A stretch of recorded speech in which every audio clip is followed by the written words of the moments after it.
What if classic risk map was prehistoric, brought down to the dinosaur era? This is another 6-player fixed card game on the Dino World map, and I'm Red, the second player in this game. Actually, I'm not sure which continent it would be the best to go for. I do not have more troops than anyone else in either of them. But for now I think it might be the safest to add my troops to Antarctica, and then we will see how it goes, what we will be able to adjust from here. I hope that other players will either move out their troops from it, or that some neighboring player tries to capture his continent too early, ending wiping it out for me. But for now I will just build my troops to a one bigger army until I see some better opportunities to go for something.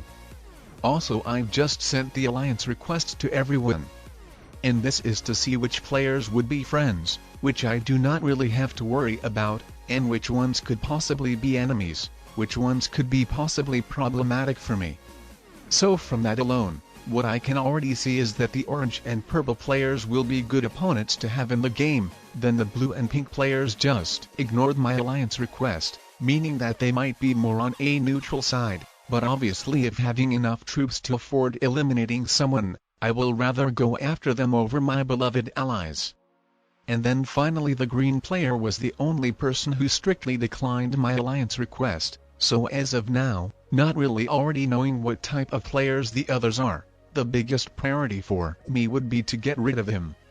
As that might be possible that he already made the alliance with someone, and if taking it very seriously, then he would probably look to attack anyone else before finally paying the attention to his ally. Or that's possible is that green is just simply the type of a player who doesn't like to be allied with anyone, he prefers to be on his own, and usually this type of players are looking forward to attack anyone who are they neighboring with. They want that in their area, they would be the dominating players alone. But either way, the diplomacy-wise, as of now it would be the best for me to seek eliminate the green player over anyone else. The experience-wise what I see is that probably the pink and purple players are the least experienced players in this game. They both don't really hesitate to take not some very favorable blitz rolls which made them lose a good amount of troops, and then the pink player tried to capture a continent as soon as possible without worrying that some more aggressive players could easily invade him if wanting, with him not having any proper defense. So as you saw, he got invaded by orange. And then also the pink player just straightly crushed a bigger amount of purple's troops instead of letting him move out, and then purple is kinda making it harder for others to waste their troops in his continent by doing all of these troop splits which block the way. All in all, it would be very good to keep such players in the game, as their inexperience could really help you in the game, so just obviously assuming they wouldn't be as problem for you. So the purple player has already accepted my alliance request, while the pink player still hasn't responded yet. But since he got attacked by orange, let's hope that he would be friendly towards me, as probably it would be dumb for him to make two enemies at once. The blue player seemed to be the smartest player in this game since he was building his troops to a bigger army and wasn't foolishly wasting his troops or getting into a conflict with someone. But now since he so carelessly captured Australia wasting a lot troops, it makes me actually really question him. But I mean, maybe he didn't really see the threat in others, and since other players are capturing continents fast with not so much caring about defense, he decided to not get behind. But either way, to get your troops amount to only 10, isn't something very smart. And if I just had a suitable opportunity to take him out, then I would have done so, but unfortunately his troops weren't removed from the green player's continent. I didn't have any set, and then even got invaded by pink. And then when it comes to me, obviously I didn't have too great of a defense either, but what I had were the alliances with orange and purple, so the only worry was pink. And then even if I got betrayed and attacked by some ally, I would have still had my 7 troops in Antarctica, which would have let me survive after trading in a set. Anyway, as you can see, the pink player just accepted my alliance only when he realized that I could retaliate and invade him back. So I don't think it was a genuine alliance acceptance at all. You don't invade another player expecting to be friends with him. So I think the pink player accepted my alliance request, only so I wouldn't have invaded him back, but what he would have likely done is invaded me again. I mean, if he had wanted to be friends, then he wouldn't have invaded me at the first place. This just isn't how diplomacy works, and I'm pretty sure the pink player wanted to manipulate me. Anyway, kinda bad the purple player captured another continent, so with nobody invading him he could start growing quite strong, and actually I'm kinda blocking him by having Europe captured, and then with my 7 troops being in Antarctica blocking his other border too. So others are not so much accessible to invade him.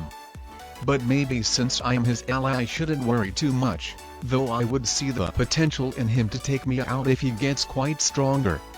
So actually I'm quite a bit worried. And yeah, my best ally Pink just attempted to crush my 7 troops in Antarctica. Probably nothing too much surprising, as by seeing that I'm at 4 cards and could trade in a set, he knew that I could try taking him out.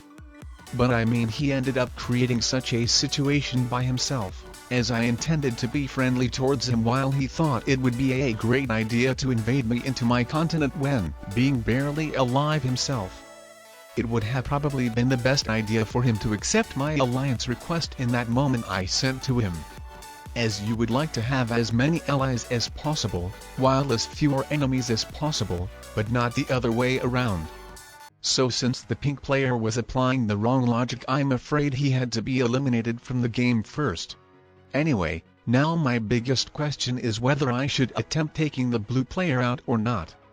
17 troops versus 14 troops of blue seems to be risky, but I might get the attacker's advantage crushing his armies of 5s. So let's hope for the best. And yeah, that's just amazing how it went. It couldn't have been better. But honestly, it probably wasn't too smart of a risk, as if failing I could have ruined my position and maybe ended up losing. But since the blue player seemed to be the most passive player in this game, and since the orange and purple players were already in a conflict, I thought that I could immediately improve my position by a lot by straightly going after blue, and after all the game is called Risk, so due to that I decided to actually take it. As even with me overexpanding, the orange and purple players should be still more worried about each other over me. The green player invades me, but honestly, with him being good with orange and purple while not having a territory to attack, it was obvious that he will invade me into Antarctica, and I mean, I didn't even intended to hold it anyway, I just mostly wanted to crush some orange players' troops next to me, so he wouldn't suddenly invade me again. Actually, I'm not sure whether the orange player's invasion back then was targeted, or he only went through me to invade the purple player into his continents. The green player looked quite strong in comparison with me when it comes to the defense, so obviously he wouldn't have wanted to mess with him over me, so unless taking my alliance very seriously. But yeah, I see how it is. The orange player is the worst ally possible, accepted alliance request but invaded me again. And after just invading me for another time hilariously says to attack the purple player. Like, do I look so dumb to him or something?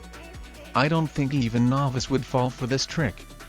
Anyway, too bad I didn't have a good set, otherwise in retaliation I would have definitely invaded the orange player into his continent. At first I thought that I will have to go after green since I predicted the orange and purple players staying in the conflict, but now it pretty much looks that I will have to be attacking orange. Well, too bad the green player stopped being more or less neutral and invaded the purple player.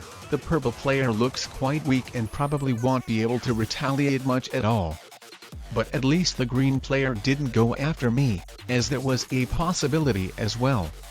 Obviously, in the best case scenario it would have been the best if he had gone after orange, but with the orange player expanding the least, I understand why he would prioritize attacking the orange player the least. Especially when orange is already in a conflict with me, meaning that to end up in the 3-player situation with both of us would be very favorable for him after dealing with the purple player. Unfortunately, the orange player invaded me again, so he left me no choice but to keep attacking him, and this is what I did. As from what it looks that the orange player is a lower ranked player who will keep being desperate to attack a specific player up until he gets eliminated. So I think I will have no chances to win if ending up in a 3-player situation with green and him. The game would be basically given away for green. So now until the green player keeps dealing with purple, I still have a chance to get rid of the orange player and in the endgame not to end up being too weak in comparison with the green player. But if I do not get rid of the orange player fast, then the green player will very likely win the game. So I would like to hope that the purple player stays in the game for as long as possible, as after that the green player will just be gaining troops but not losing any. So it will be terrible for me with the green player getting all of the purple player's continents. So because of that I'm really looking forward to eliminate the orange player as soon as possible, as I think he would just play for the second place over teaming up with me on green. And the green player has even stopped guarding over orange, meaning that he completely trusts him, and possibly might even been his ally the entire time, and that would probably explain why the orange player went after me and purple. Well, actually the green player started to guard against the orange player again, so after all the green player might be not allied with anyone. And alright, sorry I'm offline, our alliance is over, the purple player says. So yeah, the purple player has gone and now I'm alone in this 1 versus 2 endgame. Well, the green player doesn't attack me, but what I mean is that the orange player will keep attacking me up until he's eliminated, so I cannot attack green before dealing with orange. Unfortunately I had the worst set possible, the 4 troops won, so wouldn't have been able to take the orange player out, and because of that I didn't trade it in. But let's hope that the orange player doesn't have a set at 3 cards. Anyway, it looks like we will say a goodbye for the purple bot. He's about to be eliminated by green. And unfortunately the green player gets to trade in a set which he could either use on attacking me, or taking the orange player out for 3 cards, trading in another set and only attacking me then. Decides to just go with guarding continents, which I think was the worst decision possible. And I would guess that the green player didn't realize that it's the endgame, so that gonna hurt him drastically. Yeah, the orange player bot's out, but I will have taken him out anyway, even if his army wasn't crushed into green. Now I'm about to completely dominate the game after taking the orange player out and trading in another set, and then finally crushing the green player as much as possible, which will make the comeback for the green player impossible. He will have 0 chances to win this game. And that's right, he just ended up quitting. Now if you want to see how the classic risk map would look complexified, then click on the video at the left, and if you want to see how the classic risk map would look simplified, then click on the video at the right.